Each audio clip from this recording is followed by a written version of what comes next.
Copa আমেরিকায় D গ্রুপে group পর্বে নিজেদের শেষ ম্যাচে কলম্বিয়ার সঙ্গে 1-1 গোলে ড্র করে কোয়ার্টার ফাইনালে বড় বিপদে পড়েছে ব্রাজিল। নিজেদের প্রথম ম্যাচে গ্রুপ পর্বে কোস্টারিকার সঙ্গে গোলশূন্য ড্র করা সেলেসাওরা দ্বিতীয় ম্যাচে প্যারাগুয়েকে 4-1 গোলে হারিয়ে কোপার কোয়ার্টার ফাইনালে এক পা দিয়ে রেখেছিল।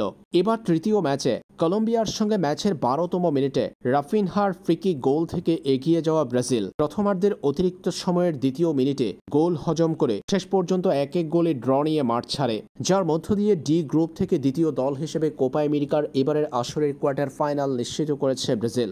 5 বারের বিশ্ব চ্যাম্পিয়নরা যদি ডি গ্রুপের গ্রুপ চ্যাম্পিয়ন হতে পারত, অর্থাৎ কোয়ার্টার ফাইনালে উঠার আগে যদি গ্রুপ পর্বে নিজেদের শেষ ম্যাচে কলম্বিয়াকে পরাজিত করতে পারত, তাহলে কোপার হিসাব অনুযায়ী সি গ্রুপের দ্বিতীয় দলের বিপক্ষে খেলতে পারত ব্রাজিল।